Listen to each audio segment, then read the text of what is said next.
Bonjour à tous, aujourd'hui on va naviguer entre fantasme et réalité et on va tenter de répondre à la question suivante. Qu'est-ce que l'origine de l'univers? D'abord un petit peu de contexte. Je pense que vous comme moi, quand vous étiez jeune, vous avez des histoires ou des anecdotes, de moments où vous passiez du temps à regarder les étoiles, à contempler le ciel et à vous poser toutes sortes de questions sur ce que vous voyez, d'où viennent les étoiles, où sont-elles, qu'est-ce que l'univers et ce genre de choses. Et bien aujourd'hui on va essayer de discuter un petit peu de ces intuitions que nous avions étant enfants, de ces questions qu'on se posait et qui nous captivaient quand nous étions enfants. Qu'est-ce que l'univers? Qu'est-ce que son origine? Est-ce qu'il en a une? Est-ce que ça a un sens de dire qu'il en a une? Et ainsi de suite. Je pense que vous ressentez ça comme moi, que c'est une question qui est absolument captivante, qui a incité à réfléchir depuis pratiquement toujours. C'est vrai, après tout, le ciel est là, tous les soirs. On le contemple, on a l'impression qu'il change à la fois un peu, mais en même temps pas trop. On n'a pas toujours compris d'où venait le ciel, d'où venait la lumière du ciel, pourquoi le ciel n'était pas lumineux, pourquoi le ciel était noir, qu'est-ce qu'il y avait au-delà du ciel, s'il y avait un au-delà du ciel, et ainsi de suite. Toutes sortes de questions qui ont captivé l'humanité depuis aussi longtemps qu'on en ait des traces. Donc cette vidéo, ça va être ça. C'est une invitation à réfléchir sur ce qui nous captivait lorsque nous étions enfants, à voir ce qu'on peut en dire, essayer de détruire certaines préconceptions qu'on a de l'univers notamment et de son origine, et de voir en quoi elles sont fausses. Alors j'ai dit que la question de l'univers et de son origine, c'est quelque chose qui a captivé les hommes depuis pratiquement toujours. Les cosmogonies existent depuis qu'on a des traces de l'écriture. Ce sont des récits de l'origine du monde, ou de l'univers en termes plus modernes. On en a eu à toutes les époques, dans toutes les régions du monde, dans toutes les cultures, et donc ça montre bien la chose que je disais précédemment, c'est que c'est vraiment quelque chose qui a toujours intrigué les hommes. Donc je vais commencer par prendre un exemple d'une telle cosmogonie, on va le détailler un petit peu, et ça sera la cosmogonie qui est relatée dans la Théogonie d'Hésiode, et donc qui vient de la Grèce antique. J'en lis un passage. Donc, en premier naquit Chaos, puis Gaïa au large flanc, assise toujours sûre pour tous les immortels qui sont les maîtres de l'Olympe enneigé, et du sombre Tartare au fond de la terre, aux larges roues, et Eros, le plus beau des dieux immortels, celui qui affaiblit les membres et qui dompte dans la poitrine de tous les hommes le cœur et la sage volonté. De Chaos naquirent Éreb et Nyx, la nuit noire, et de Nyx, à son tour, éther et lumière du jour, qu'elle engendra après une union d'amour avec Éreb. Donc voilà, c'est un petit passage de la Théogonie d'Hésiode comme j'ai déjà dit, en fait ça correspond au début, ou du moins la partie qui relate l'origine, le début de l'univers, qui montre un exemple de récit d'origine du monde, et qui est je trouve très beau. Mais peut-être que quelque chose vous a fait tiquer. Avez-vous remarqué le défaut qui se trouve dans ce récit, normalement de l'origine? On est censé se trouver là en la présence d'un texte qui prétend nous donner l'origine de l'univers. Donc précisément le passage du néant, c'est-à-dire de l'absence de toute chose, à une première chose.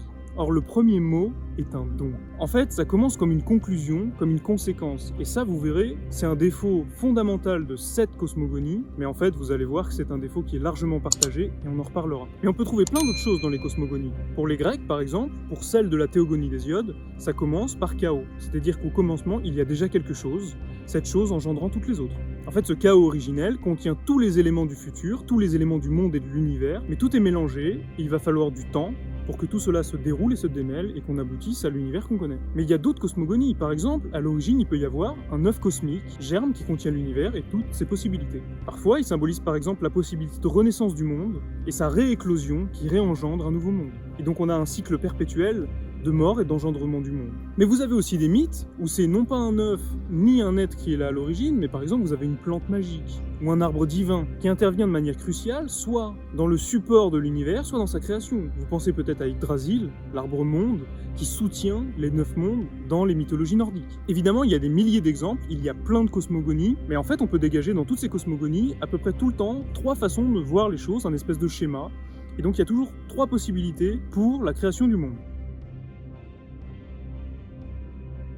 Alors c'est simple, soit l'univers est intemporel, il a toujours existé, il n'a pas été créé, et donc il n'a pas d'origine et ça n'a pas de sens de se poser la question de son origine. Soit on a un être transcendant qui est en dehors de l'univers et de toute chose, qui n'existe pas encore, qui va l'engendrer, soit par un chant, soit par une danse, soit par une création directe, par exemple comme dans la Bible. Et donc là, on a un être transcendant qui est hors de toute chose et qui vient engendrer l'univers. Soit encore, l'univers s'auto-engendre, à partir du néant, il contient la possibilité de s'engendrer lui-même et de cesser d'être le néant. Et ça aussi on en reparlera, mais c'est complètement absurde. On peut repérer un schéma qui se répète dans les façons mythologiques de représenter l'origine du monde. Le premier instant, c'est que l'univers apparaît d'une des 3 manières qu'on a évoquées avant. Voilà. Ensuite apparaissent le temps, l'espace, la matière, la lumière. Tous les composantes de base d'un univers sont créées. Dans un 3e temps, la vie vient à émerger, et dans un 4e temps, cette vie qui a émergé permet l'existence de l'homme. Et dans un 5e temps, on a un cataclysme une fin du monde, et l'univers disparaît et le cycle recommence. Et donc beaucoup de ces récits de la création fonctionnent comme ça, en espèce de 5 étapes majeures, qui se déroulent selon un scénario qui se répète continuellement. Et donc ça donne une bonne idée des fonctionnements des récits mythologiques sur l'origine du monde. Maintenant qu'on a vu quelques éléments contextuels et historiques sur les récits mythologiques et en fait en général non scientifiques de la création du monde, il faut remarquer un truc. En fait, il y a deux façons assez fondamentales de considérer la question de l'origine du monde. Soit la façon dont on vient de considérer les choses, les récits mythologiques, les récits religieux et tous les récits en général non scientifiques. Ou alors, une approche empirique basée sur la science, sur la physique et la cosmologie, pour essayer d'aborder la question de l'origine de l'univers. Et dans ce cas-là, on parlera de l'origine de l'univers et non de l'origine du monde. Et c'est plutôt ce deuxième point de vue qu'ici on va aborder et qu'on va développer d'une manière, j'espère, intéressante. Alors en science, quand on parle de l'origine de l'univers, si cela a un sens, et on verra en fait que non, on est amené à parler du Big Bang, et c'est précisément ce que là on va faire. Deux remarques qui sont cruciales si vous voulez comprendre la façon dont il faut penser la question de l'origine de l'univers en science. La première remarque. La première remarque est d'ordre logique. C'est l'allusion que j'ai faite un petit peu avant avec le mot donc. En fait, ce donc, il est complètement absurde. De deux choses l'une. Soit l'univers existe de toute éternité, il est éternel, et donc la question de son origine n'a absolument pas de sens, donc la question est réglée. Soit l'univers a une origine.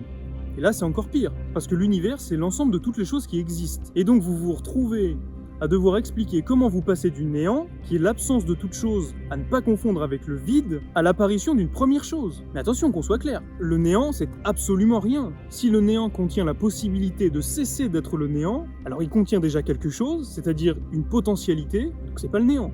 Donc là, vous avez un gros problème. Donc là, il y a une contradiction pure et simple dans les termes. Je précise, le néant et le vide, c'est pas la même chose, on peut le dire de la façon suivante, c'est un peu un jeu d'esprit, mais en même temps, ça dit quand même bien les choses. Vous prenez l'univers, vous retirez tout, sauf le vide. Ça, c'est le vide. Le néant, vous prenez l'univers, vous enlevez absolument tout, ça c'est le néant. Donc vous voyez que c'est pas la même chose et qu'il faut absolument pas les confondre. Enfin bref, comme je l'ai dit, contradiction pure et simple dans les termes, dans les deux situations, vous vous en sortez pas, ça n'a pas de sens. En fait, soit la question de l'origine n'a pas de sens, soit vous repoussez la question de l'origine à dire comment on fait pour passer du néant, c'est-à-dire de l'absence de toute chose, à l'apparition d'une première chose, et donc vous retombez dans les récits mythologiques, vous êtes obligé de dire il y a une intervention d'une transcendance, d'un dieu, il y a une étincelle cosmique, Dieu vient mettre dans le monde ou dans le néant la possibilité du néant de cesser d'être lui-même, etc. Et donc vous n'êtes pas dans une approche scientifique de l'origine de l'univers. Ça, c'était la première remarque. La deuxième remarque, c'est directement sur la notion d'origine en science. Parce que peut-être qu'intuitivement, on peut penser que ça a du sens parce que l'origine, on a l'impression de saisir ce que ça veut dire, mais en fait, quand vous mettez ça en science, en fait, il y a plein de soucis. En fait, décrire l'origine d'une chose en science, l'origine du langage, l'origine de l'univers, l'origine des étoiles, ça revient à faire quoi? Ça revient à donner tous les processus duquel l'origine est le début. Ça, on est d'accord, c'est évident. En fait, vous devez avoir compris toute la chaîne cinématique jusqu'à l'origine. Et donc l'origine en science, c'est-à-dire que c'est la conclusion. Et donc ça c'est complètement paradoxal, mais en science, l'origine n'a pas le sens qu'on peut croire. L'origine, c'est la finalité. Si vous comprenez l'origine des atomes, ça veut dire que vous avez tout compris sur le processus de génération des atomes, et ainsi de suite. Et donc vous avez compris toute la chaîne d'événements. C'est la conclusion. Donc il faut grandement se méfier du mot origine en science. Et c'est ça qui participe à rendre toute cette question compliquée et un peu contre-intuitive. Avec ces deux remarques, normalement, vous perdez un peu pied. Je vous ai normalement un petit peu éloigné de vos intuitions, et vous comprenez plus trop ce qu'on peut dire sur l'origine de l'univers en science, vous avez peut-être un peu l'impression que du coup on peut plus rien dire, ça n'a pas de sens, la question est réglée. Et en fait non, c'est encore un petit peu plus subtil que ça, mais en fait c'est pas très compliqué à comprendre. Parce qu'en fait ce que vous ressentez, c'est le vide de sens, le vide épistémologique de la notion d'origine en science. Mais attention, c'est pas parce que la notion d'origine n'a pas forcément de sens en science qu'elle est sans intérêt. Et c'est ça maintenant dont on va parler. Alors pourquoi faut pas finir la vidéo maintenant? En fait, la quête de l'origine en science, c'est super fécond. C'est à l'origine de plein de découvertes scientifiques, c'est la motivation de l'humanité depuis pratiquement toujours à étudier par exemple le ciel.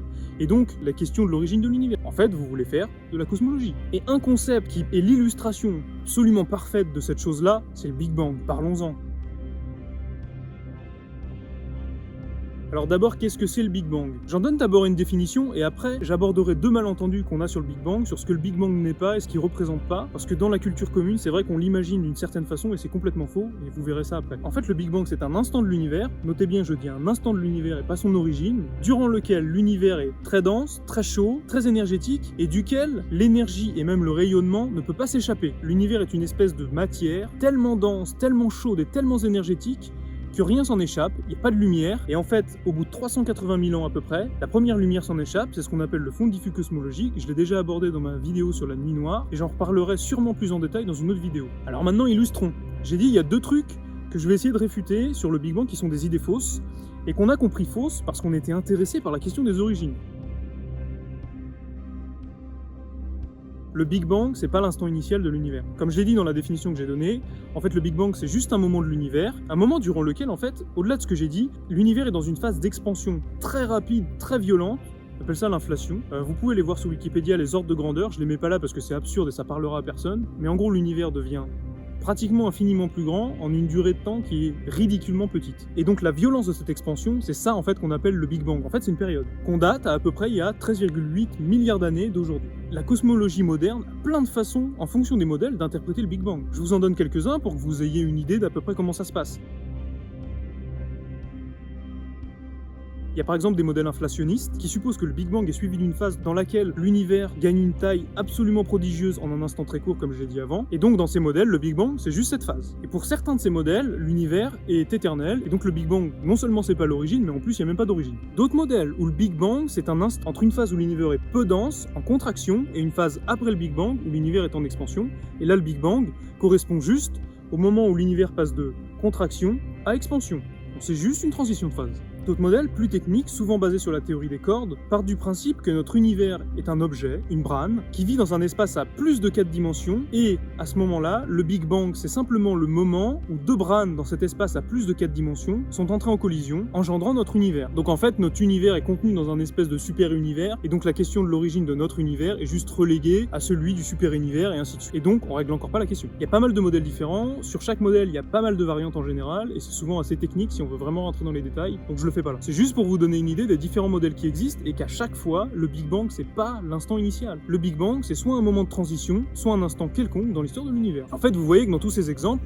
soit il n'y a pas d'origine, soit on déplace la question de l'origine un peu à l'infini et donc on n'y répond pas. Et donc ça suggère que la science peut juste pas traiter cette question de l'origine de l'univers. Et donc par contre, vous voyez que parce qu'il y a plein de modèles et de théories, tous ces modèles et théories faisant travailler la science et l'esprit des scientifiques font en fait progresser énormément la science.